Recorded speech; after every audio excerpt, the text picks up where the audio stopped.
అందుకు ప్రియమైన సహోదరి సహోదరులకు యేసుక్రీస్తు నామములో శుభములు. దేవుని యొక్క మహాకృప మీకు కలుగునుగాక. ఈరోజు దేవుడు మనకిచ్చిన మాట రోమీలకు రాసిన పత్రిక 6వ అధ్యాయము 4వ వచనము.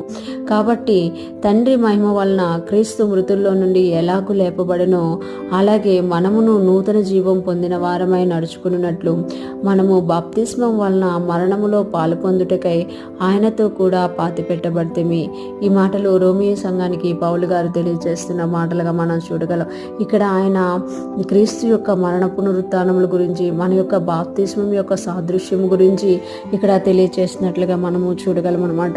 కాబట్టి తండ్రి మహిమ వలన క్రీస్తు మృతుల్లో నుండి ఎలాగ లేపబడను, తండ్రి యొక్క మహిమను బట్టే యేసయ్య మృతుల్లో నుండి లేపబడ్డారు. 3 రోజులు ఆయన సమాధిలో ఉన్నా కూడా ఆయన లేపబడ్డానికి కారణం ఏంటి అని అంటే తండ్రి యొక్క మహిమ బలాతిశయములు అనమాట. ఆయన ఎలాగ లేపబడ్డారో అలాగే మనమును నూతన జీవం పొందిన వారమై నడుచుకున్నట్లు. అంటే ఈ లోకంలో మనం దేవుణ్ణి ఎరగక ముందు మనం ఎలాంటి జీవం కలిగి ఉండేవారం అంటే మరణకరమైన జీవం కలిగి ఉన్నామన్నమాట. ఏ విషయంలో కూడా నిరీక్షణ లేని వారముగా, దేవుడు లేని వారిగా ఉన్నాము. ఎప్పుడైతే మనం యేసయ్యను స్వంత రక్షకుడిగా అంగీకరించామో మనమును నూతన జీవం పొందిన వారమై నడుచుకుంటున్నామట. అంటే మారు మనసు పొంది ఒక క్రొత్త జీవం మనలో ప్రవహించిందనమాట.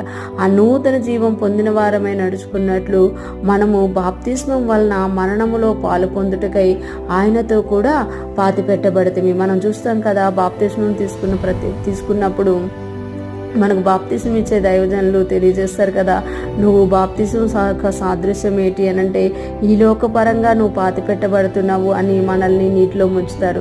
క్రీస్తులో నువ్వు లేపబడుతున్నావు అని మరలా మనల్ని నీటిలో నుండి లేపుతారన్నమాట. బాప్తిస్మం తీసుకున్న ప్రతి ఒక్కరికి కూడా ఇది తెలుస్తుంది అనమాట. అంటే ఈ బాప్తిస్మం తీసుకున్న విషయంలో మనం ఏమై ఉన్నాము అని అంటే ఈ లోకానికి మనం సాక్ష్యం ఇస్తున్నాము. ఈ లోక సంబంధమైన వాటిలోను, ఈ లోకంలో ఉన్న వాటిలోను, దుష్టుని యొక్క క్రియలలోనూ మేము మరణించి ఉన్నాము. ఇక నుండి మేము జీవించేది క్రీస్తు కొరకే. క్రీస్తు మహిమ ద్వారా మేము లేపబడుతున్నాము. తండ్రి ఎలాగైతే మృతుల్లో నుండి క్రీస్తును మహిమ ద్వారా లేపారో మేము కూడా ఈ లోక సంబంధమైన వాటిలోను, లోకంలో ఉన్న ఆచారాల వాటిలోను, ఈ లోకంలో దేవునికి విరోధమైన వాటిలోను, దుష్టుని కార్యాల్లోనూ మేము చనిపోతున్నాము.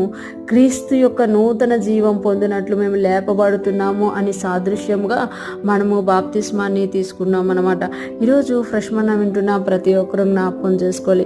ఈరోజు ఫ్రెష్ మన్నాలో ఉన్న ఎంతమంది ఇంకా బాప్తిస్మం తీసుకోకుండా ఉన్నారో నాకైతే తెలియదు, కానీ ఈరోజు దేవుడు మనకు తెలియజేస్తున్నారు కదా, మనం నూతన జీవం క్రీస్తులో పొందినట్లు మనము బాప్తిస్మం తీసుకోవాలి అని దేవుడు మనకి తెలియజేస్తున్నారు. బాప్తిస్మం తీసుకున్న ప్రతి ఒక్కరూ కూడా మనం జ్ఞాపకం చేసుకోవాలి కదా, మనము ఈ లోకపరంగా, ఈ లోక సంబంధమైన వాటిలో, దుష్టుని విషయంలో, ఈ లోక ఆచారాల విషయంలో మనము చచ్చిపోయాము, పాతిపెట్టబడిపోయాము.